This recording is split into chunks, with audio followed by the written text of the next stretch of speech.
Yamaha Guitars has followed up on two of our favorite models with a smaller body version of each. Today, we're telling you all about the new FS9M and FS9R. Stick around.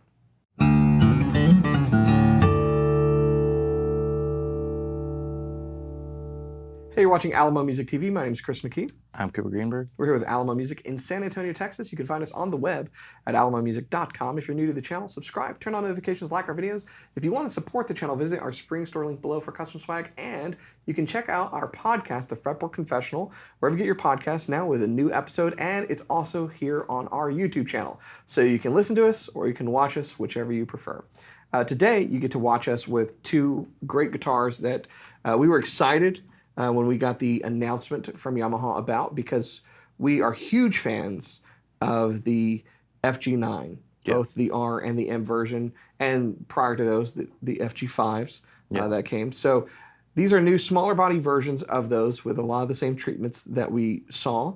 Made in Japan, really kind of bench-made guitars, phenomenal value, and really a good showcase of what Yamaha can do. Yeah, when the FG9s dropped at NAMM, if you didn't see our video on these prior, we were kind of told they're going to be real limited availability. You guys might not see them for a long time. Luckily, between the two of us and John Scully at Yamaha and some other folks, we got our hands on them. We've found them a bunch of new homes that are very loving of those guitars.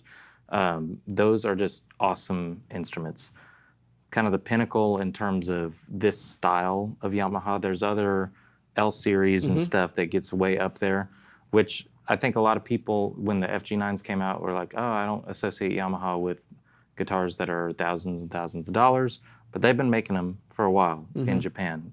They make really, really good stuff, but in terms of kind of our taste, the FG9s really catered to that. Great dreadnought, Addy tops, Mahogany or Rosewood back and sides, and just simple but elegant appointments. First question we asked the first time we saw those is, when are we going to see FS9s? And I'm surprised that they are coming out when they are. That it took so long? That it took so long, and then also, since it took this long, that they're not sitting on them until the next NAMM. Yeah, good point. Although, it's kind of like summer NAMM. Even though there's not a summer NAMM, it's kind of that cycle, I suppose. But I'm very glad that they came out with them whenever they came out with them, because, like you said, there's an elegant simplicity. They're very Japanese guitars. There is that execution and design of really striving for perfection in details and leaving a lot of open space to the palette, so to speak. And so, yeah, everywhere your eye falls on these, it's just perfect execution. And that's why, I understand what people are saying. They don't often associate Yamaha with high-end acoustic guitars. I sent you, or I put a meme on Instagram the other day of like motorcyclists who want to learn piano, and pianists who want to, have a motorcycle. Yamaha is where they meet, because it's my favorite guitar piano company that also makes saxophones and ATVs. But at the end of the day, what they do is they execute on everything that they do very, very well. Yeah. These are a great illustration of that. They are high-end because they are truly high-end guitars. Yeah. And in fact, one could argue that they should cost more, given the execution that takes place here. So they're phenomenal. We have been telling them we want more Japanese-built instruments from them. It's a struggle. Can we say that? It's a struggle. Getting the electric guitars in, the acoustic guitars in. There's a certain pace at which they build, which is why they're so good. Yeah. And I really appreciate, in a way, it's kind of frustrating. It's like, can you do this? And they're like, no, we do this. This is how we do it. That's how it's going to be done. Yeah. But that's why they're so good. Yeah, they're great, and they are kind of so FGX5 and FSX5, it's like you need both of those bodies to complete that series, and so now it feels like the 9s are sort of complete. I think that so many people played the FG9s and were like, these are fantastic, but a lot of people want a smaller body, and the way that Yamaha does the FS stuff, it's really nice in between for a comfortable body that is small but not like parlor size, and it's just a nice kind of in between. They call it their folk body shape. And even their dreadnought is their own take on a dreadnought. So this is their kind of take on what we would call maybe a small jumbo OM-ish type body shape, but it is really unique to them. So let's go over specs. Basically, they're the same on these, except for the tone wood on the back and sides. Mine is Mahogany. Rosewood. And so we've got the rope style binding, complementing. Is it ebony bound on these? It looks like it. I think so. I could be wrong, but I think that's right. They're very cool, very polished, beveled, pickguard. I really love. Like we said, you've got an Adirondack top. Is it Addy bracing too, I think? I think that's correct. And it's a Specs scalloped, are on the website. It's a scalloped bracing pattern that they utilize. A few things that they called out, which I think are important kind of from a bullet point standpoint, is it's Addy braced, it's a 25-inch scale length. These are bolt-on neck design acoustics, just like on the FGs. Taylor started doing that a long, long time ago. A lot of people sneered at it. Now a lot of high-end builders utilize bolt-on neck guitars. There's a huge benefit to doing that, and clearly it takes nothing away from the guitar. You've got really an almost blank fretboard with these cool markers that the last time when we did the FG9s, we called out because it's an inlay within an inlay that's perfectly executed in order to get your markings from the side that just kind of covers over to the top. Very, very cool. You've got your classic Yamaha headstock up there, and then I love the tuners. So these are Goto tuners. They're SX510s, and they're done in like a Cosmo black with like a titanium bar going into a brass gear. And so they're kind of like tricolor open gear Goto tuners, which are awesome. 1 3/4 nut width. And some things that are high end that some people in the know will know from vintage guitars that I don't see a lot of execution on anymore. So one of the things they've done here is they have kind of ramped the bridge where the strings come up through. There's basically a kind of a volute carved in addition to the bridge pin, so that the way that it comes out from the bridge pin and goes over the saddle has its own kind of angle to it, which is pretty awesome. Everything inside is perfectly clean and perfect as you would expect it to be, and they sound and play amazing. I like the gloss body satin neck. It's a nice feeling satin, really comfortable neck, nitro finish, and these are exactly the same with the exception of the back and sides wood, as you would expect, and luckily they sound different from each other because you wouldn't want them to sound exactly the same. So I got to play both of them, FG9M, FS9M, FS9R. Take a listen.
There you have it. Two very amazing guitars, very different sounding, which is reflective of the tone woods that are utilized. A really great builder will really showcase those. I think Yamaha's done that here. So Adirondack top, it's going to give you a lot of pop, a lot of sizzle, right? A lot of dynamic range and kind of high headroom. So you can really lay into these, get a lot of volume out of them. Mahogany, drier tone, mid-range focus. Rosewood, scoot mid-range, a lot of lows, a lot of highs, a lot of overtones. Which was your favorite? I have been leaning so Mahogany recently, but the Rosewood took it from me today. It's just exactly what you said. Such a rich sound, and paired with Addy, it's great. This, also fantastic, but it's just like, it was like a gut thing for me. That one really took it away. But they both, I mean, set up really nicely, play perfectly right out of the box. These are the first two that we got. We got them a little bit early to make the video, but I do know that they're going to be very limited this year. I think in total, besides these two, we're going to get 2 more of each. But hopefully we run it like we did the FG9s to where we can secure a steady supply, because these will be very fun to put in people's hands when they're looking at 0028s, 0018s, you know, it's the exact same thing that we did with FG9s. You compare it to a HD28, somebody will like both of those guitars, you know, for different reasons. These come with really nice cases, like really, really nice cases. So I have to point out something. But when we weren't shooting, I was noticing something. I was pointing it out to Josh, and it to his point, it's Yamaha. In the case, they've like over-engineered the accessory pocket. Did you notice? It's awesome. It's so crazy. The accessory pocket has this, you know, nice support for the neck. It's nice and thick. It's beveled perfectly for the neck. And then it's got the most like chonky hinges that have a stop built into them. And it's so different from every other guitar case that just walking by, I was like, stopped, I noticed. I'm like, that's crazy. The amount of attention that went into the accessory pocket of the case. It's nice. Yeah. And, you know, you'd expect a nice case with a guitar in this price range. I think the Mahogany right now is $39.99. The Rosewood is $40.99. But, I mean, just get it for the case. Just for those hinges. Fantastic. Also, one thing that we didn't talk about, I was wondering how they would do the FS because the FG came out so good. The FS on the heel looks really good. So killer. Yeah. When Yamaha basically sent us the information about this, one of the things that they pointed out, and I think it's important to kind of talk about, is who this guitar is for. This guitar, because they both have Addy tops, Addy tends to be, it's a little stiffer, that's why you have more headroom out of it.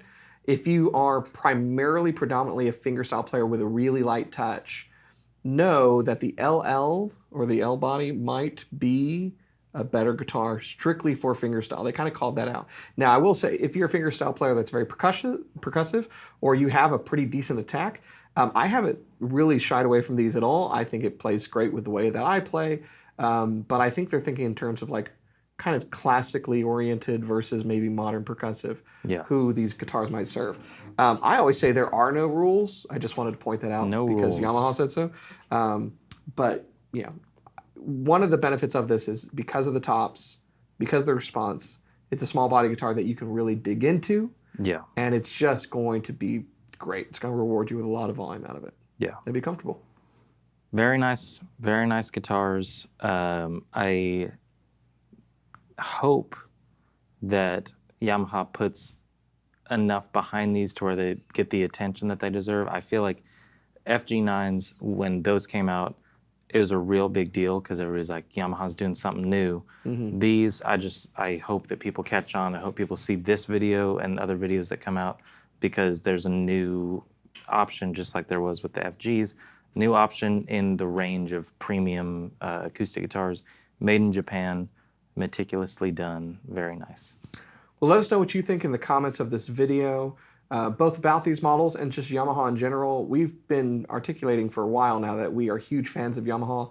Everything that they're making on the electric side, on the acoustic side, it's pretty awesome. I know that you're going to see some more stuff from them through this channel. So if you are into that, make sure that you subscribe, like the videos, follow, and so forth. If you're interested in these guitars, like Cooper said, it's going to be a trickle of what's coming out, not just for us, but really just kind of across the board. It's the nature of the game with high-end Japanese import guitars, acoustic and electric. So you can go to our website at alamomusic.com, check availability. You can purchase online if you want, chat with us, give us a call, comment, email, what have you, pigeon message, smoke signals. We'll make sure you get the right guitar. If these are gone and you want them, I highly, highly, highly recommend that you put some money down and kind of get in line. We will do our best to communicate to you when we know stuff's going to be coming in, but really that's kind of the best way to get them if you're wanting to get them. If you're trying to shop for when someone has it in stock, it can be really difficult and really frustrating. So that's my public service announcement today. Anything else? It's good for me. Cool. Well, thanks so much for watching. Stay tuned to our channel. We'll see you next time.